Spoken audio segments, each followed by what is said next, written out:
Pada kesempatan ini, saya akan menyampaikan tren kenaikan atau penurunan kasus mingguan berdasarkan provinsi pada pekan ini. Saat ini terdapat 22 provinsi dengan jumlah kasus yang bertambah sepekan terakhir, sedangkan 12 provinsi sebaliknya mengalami penurunan. Hal ini sangat disayangkan mengingat masih lebih banyak jumlah provinsi yang mengalami tren kenaikan daripada penurunannya. Dapat dilihat bahwa Jawa Tengah berada pada peringkat pertama kenaikan kasus tertinggi, yaitu naik sebesar 2.377, disusul Jawa Barat naik 875, dan DKI Jakarta naik sebesar 793. Kami ingatkan kepada Provinsi Jawa Tengah, Jawa Barat, dan DKI Jakarta bahwa tentunya ini bukan prestasi yang baik. Evaluasi harus terus dilakukan terkait dengan implementasi testing, tracing, dan treatment yang sudah dilakukan. Tak lupa, kami juga sampaikan apresiasi kami terhadap 3 provinsi dengan angka penurunan kasus tertinggi, yaitu Kalimantan Barat, Jawa Timur, dan Papua Barat. Selanjutnya, jika kita melihat perkembangan kasus aktif di Indonesia, dapat dikatakan bahwa Indonesia mengalami perkembangan ke arah yang signifikan membaik. Dari 514 kabupaten kota di Indonesia, sejumlah 319 kabupaten kota atau 61,8%-nya memiliki kasus aktif kurang dari 50. Ini artinya sebagian besar wilayah di Indonesia memiliki kasus aktif yang tinggal sedikit. Jika penanganan COVID-19 dan kualitas pelayanan kesehatan di 319 kabupaten kota ini terus ditingkatkan, maka kasus aktifnya dapat terus berkurang, bahkan tidak ada kasus aktif sama sekali. Perhatian utama perlu diberikan pada 9 kabupaten kota yang masih memiliki kasus aktif lebih dari 1.000. 9 kabupaten kota ini menyumbangkan kasus aktif sebesar 22% dari kasus aktif nasional.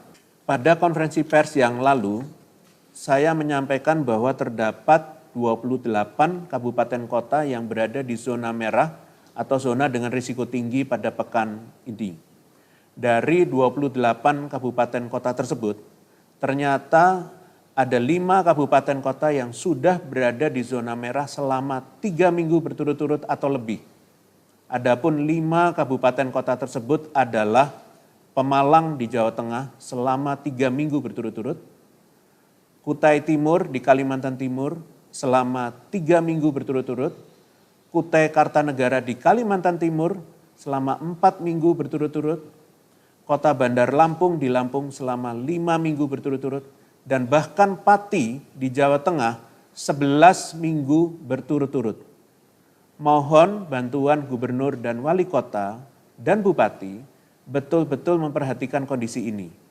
Kita tidak boleh lengah, tidak boleh membiarkan kondisi ini berlama-lama.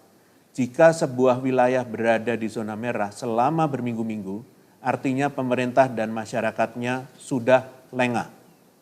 Mohon segera tingkatkan dan masifkan testing dan tracing, serta maksimalkan pelayanan kesehatan untuk pasien COVID-19, agar kasus aktif dan kematian dapat menurun, serta kesembuhan dapat terus ditingkatkan. Jangan biarkan daerah Anda menjadi sumber utama penularan. Pastikan juga protokol kesehatan dilakukan secara disiplin oleh masyarakat.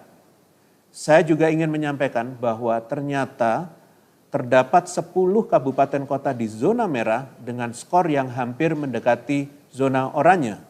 Sebagai informasi, di zona merah adalah kurang dari 1,8, zona oranye 1,81 sampai dengan 2,4, zona kuning 2,41 sampai dengan 3, dan zona hijau lebih dari 3. Ke-10 kabupaten kota ini memiliki skor di antara 1,8 sampai 1,74. Adapun 10 kabupaten kota ini adalah Kota Gunung Sitoli, Kota Payakumbuh, Kota Tanjung Pinang, Pasawaran, Kota Cilegon, Kerawang, Sragen, Lumajang, Kota Kupang, dan Kutai Timur. Mohon kepada pemerintah daerah dan masyarakat di 10 kabupaten kota ini untuk bergotong royong dalam mencegah penularan COVID-19 agar di pekan depan dapat berpindah menjadi zona oranye. Ini artinya kita mampu mengurangi risiko penularan dan risiko pada masyarakat. Salah satu hal utama yang perlu menjadi perhatian kita dalam penanganan COVID-19 adalah kapasitas pemeriksaan laboratorium atau testing. Kapasitas testing ini menentukan kemampuan sebuah wilayah untuk menjaring kasus baru sedini mungkin, sehingga dapat memaksimalkan mungkin menekan angka penularan, meningkatkan angka kesembuhan, dan menurunkan angka kematian. Saat ini, pemerintah masih mengejar ketertinggalan pencapaian angka testing yang ditetapkan oleh WHO. Standar testing per wilayah disesuaikan dengan kepadatan populasi di dalamnya. Mengingat jumlah penduduk Indonesia yang tinggi, maka diperlukan pelaksanaan testing sebanyak 267.000 orang per minggu. Keputusan terkait libur panjang, walaupun ditentukan oleh pemerintah, namun prinsipnya sangat bergantung pada kedisiplinan masyarakat dalam mematuhi protokol kesehatan 3M terutama di masa-masa liburan.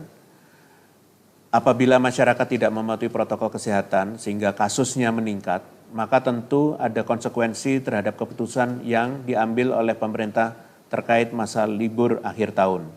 Kami semuanya tentunya belajar dari segala pengalaman dari liburan yang sudah terjadi di masa COVID ini, dan ini kami berharap menjadi pembelajaran bersama untuk menghadapi aktivitas liburan di masa yang akan datang.